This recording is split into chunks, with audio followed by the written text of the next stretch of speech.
Hello, how are you guys doing? This is Rob of Rule of Two Review. Welcome back to the channel, and today, it's already been out for a couple of days, but we're going to talk a little bit about Hyrule Warriors Age of Calamity. So the main story surrounding Hyrule Warriors is mostly focused on the insane sales that the game managed to accrue in literally, a couple of days, you guys. Less than a week, what this game has managed to do is insanely impressive, especially considering maybe some of the other big high-profile things happening in the video game market over the course of the past month. But even before I jump into that specific topic, I do want to spend a couple of quick minutes just talking to you about the game, because I've had it since it launched this past Friday on November 20th, and there's been a lot of hype and buzz surrounding the game. And I gotta tell you, it's pretty freaking great. I discussed some of my quick feelings when the game was first announced a couple of months ago, that I'm already a huge Hyrule Warriors fan because the original game on the Wii U I think is absolutely spectacular. I put in definitely over 100 hours into that game, maybe even 150 or 200, I have no idea. But I put in so much time to that game, you guys. It's so infinitely replayable, there's so much to do, there's a lot of variety to the characters and the combat, the locations. A really fun thing about the original game is the fact that it really combined all the different Zelda universes and characters and stuff together, and you go to locations from so many different games. And so it was a ton of fun, partly because it was a big mashup.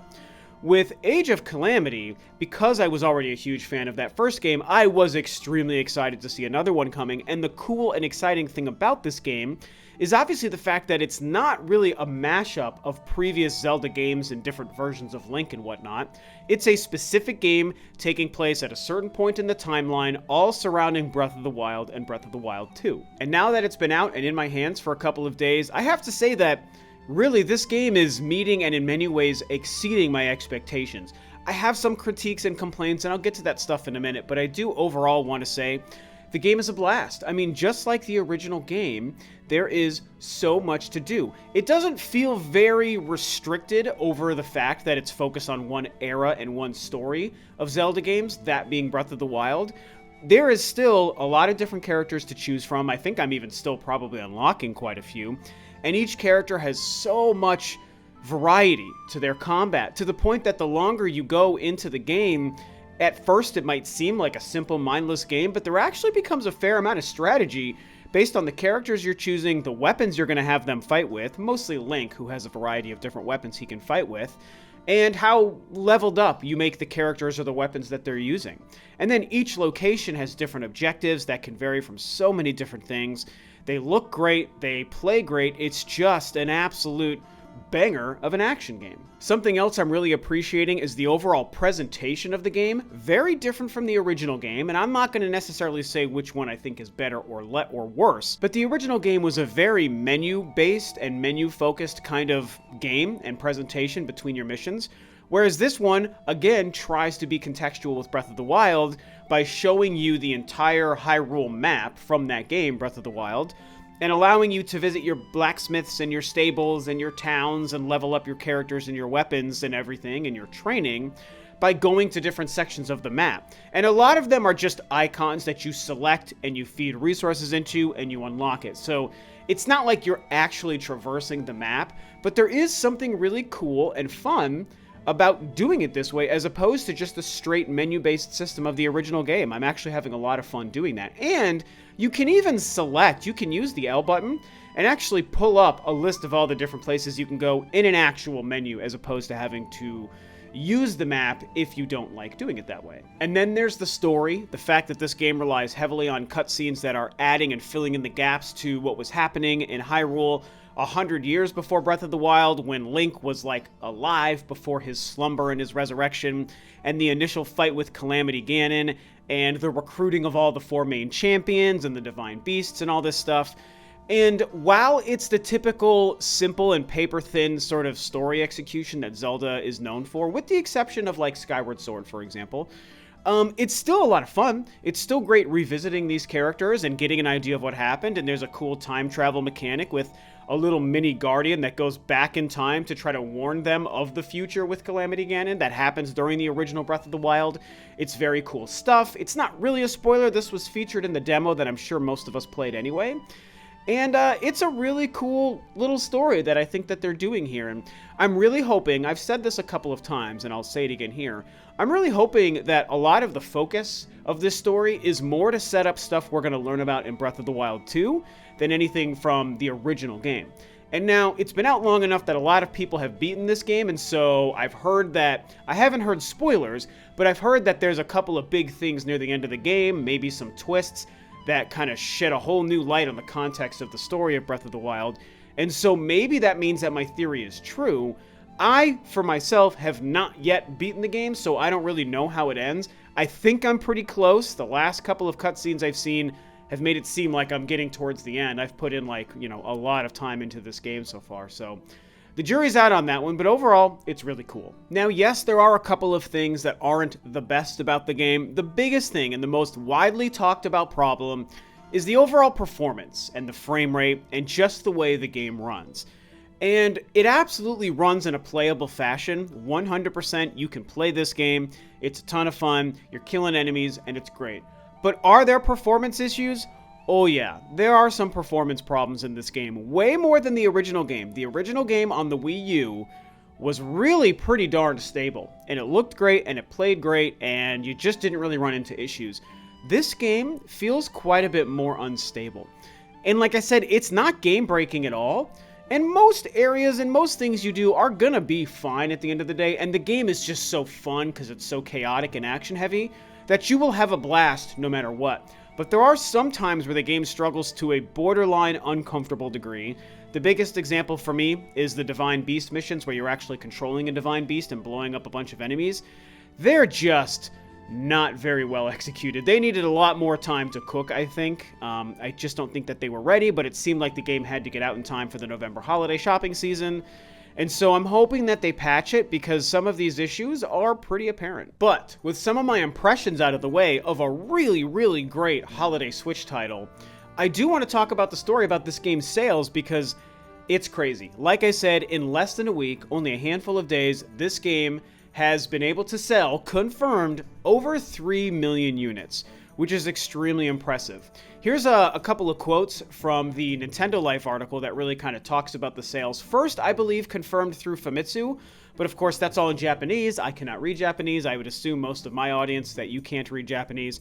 So we're going to focus on what Nintendo Life has to say about this. It only released on the 20th of November, but early UK sales data indicated that the game could well be on a path to huge success, with physical launch sales outdoing Hyrule Warriors Definitive Edition by 324%.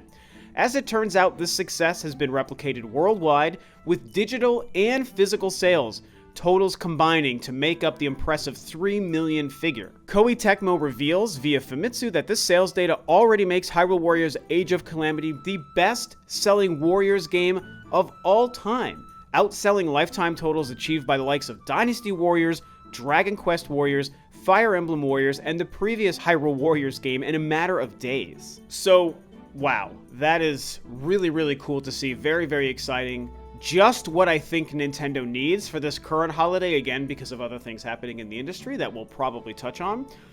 There's a couple notable things to take in there. One is obviously the fact that it's the most successful Hyrule Warriors game, or Warriors game, I should say, Musou game, ever made. And considering there's like 4,700 different Musou games, that's incredibly impressive. And then you have the fact that in less than a week, it's 3 million units, which is just a mind-blowing number for a title in that time frame. And then it's also really interesting to note that they say it's a combination of physical and digital sales. So this seems to be one of the few instances with early sales data of any game in recent memory where they are making it widely known that they are including digital sales and that they do have hard numbers of digital sales. And so they're saying, hey, we sold this many units in this amount of time, it's physical and digital. That really doesn't happen very often. I mean, how many times when we're talking about different games on different platforms at any given time do we say, hey, the sales number reported are this, but it's not including digital, so it could be a lot higher because digital sales aren't included here. I mean, that's usually the stories that we're reporting and talking about, but not here. They're able to give us the hard numbers on digital, and I have to say I appreciate it because I like knowing the actual hard number, 3 million copies in less than a week. So I think this is notable, not just because it shows that the Hyrule Warriors overall brand is successful and popular because even the original game performed well when you combine the Wii U and Switch sales together. But it's also showing that Nintendo was able to have one huge, massively successful and popular holiday title to release in a year where the Switch and Nintendo have not released a whole lot of games. Obviously, the pandemic is a massive reason why. And against the incoming onslaught of a new generation from Sony and from Microsoft. We can't forget that, okay? That's one of the huge key things here is that the PS5 and Xbox Series X just launched like 2 weeks ago, like a week and a half, 2 weeks ago, right? And here comes Nintendo with their one big holiday title. Usually they try to have a couple of big bangers releasing on the Switch, you know, from Nintendo, or at least exclusive. And they really haven't had that. At the end of October, they did have Pikmin 3 Deluxe, which is, you know, one of my favorite games ever made, but is a Wii U port, a game that came out last gen. And while it's done, you know, pretty good for itself, it hasn't done gangbuster holiday sales numbers. Now, right before that, we did get the Super Mario 3D All-Stars collection, which was September, not quite the holiday shopping season, did sell like crazy and will continue to sell through the holiday absolutely, but again, they are old games from several generations past. The only new, high-profile, exclusive, first-party title releasing in the fall/holiday for the Switch is this game, Hyrule Warriors Age of Calamity, in the midst of a next-generation launch, PS5, Xbox Series X. And look at what they were able to do, man. It just continues to show the power, popularity, and influence of the Switch, that it's able to maintain selling a game like this. If this had sold 500,000 to 1 million units in a couple of days, it would have been impressive. But it did 3 to 5, 6 times that sales by doing 3 million in 6 days. It's 5 days, actually. It just blows my mind. It boggles the mind to an infinite degree. And I mean, I happen to think the game is just so very great with a ton of variety and replayability. So I'm happy to see it not only for the sake of Nintendo and the Switch, but just for the sake of the game itself. People are responding to it, and it makes me happy because it's a damned fun game. Now, obviously, last point here of the video, this also makes us wonder if this helps with the future of the Hyrule Warriors brand and franchise. Will we see more Koei Tecmo Nintendo team-up Hyrule Warriors games, or even Warriors of any kind? Because again, even as mentioned here, there is a Fire Emblem Warriors game that released on the Switch that apparently did pretty okay. So does this mean that we could see more Hyrule Warriors games or more Nintendo crossover Warriors types of games? We're going to get a Metroid Warriors and a Pokemon Warriors and a Mario Warriors, you know, a Super Mario Kart Warriors, Mario Tennis Warriors. You know, we're going to get stuff like that. And, you know, it's ironic because a couple of days ago, Eiji Aonuma was quoted as saying that, and I'm going to paraphrase here, but basically, we have no plans for more games, but we'll see how this new one does, and if it makes sense to do more in the future, then we'll obviously consider it. So he wasn't able to commit. He wasn't saying we believe in the franchise. He makes it sound like these were, you know, 2 one-off experiences, which, can you have 2 one-offs? Is that called a 2-off? But, you know, 2 isolated incidents is what he's making it sound like is the plan, but still leaving it open for more games. And I think that, when you look at the sales of this, I think that they're going to probably consider it. I do think that this game is aided not only just by being on the Switch and a holiday title, but also the fact that it does have major story implication for one of their most popular games. I think that when you compare the success of this game to the success of the original, even though it launched on the unpopular Wii U, which we know is a factor, I think that the fact that the original was just a random mashup with no important context, and the fact that this one has major important context was also one of the big differentiators. So if they consider more Warriors games in the future, I wonder if maybe they're going to stick to this route. And instead of making them just, you know, mindless spin-off stories that don't mean anything, maybe they're going to only do them if they can find a unique way to fit them into the larger story and lore of that franchise, whether it's Zelda or something else Nintendo. So very interesting stuff. Personally, I'm happy to see it because, like I said, I think it's a really great game. I'm having a blast. It's just what I needed to play on my Switch during this holiday when I'm also spending a crap ton of time with my PS5. So I get a great balance between the two. Very happy to see the great and crazy record-breaking sales. So now you've heard my thoughts and opinions, and I want to hear your own thoughts and opinions. What do you think about the crazy Hyrule Warriors sales on the Switch? And with that, this video is a wrap. Thanks, of course, as always, for tuning in, guys. This is Rob of Rule of 2 Review, and I will catch you next time on another video.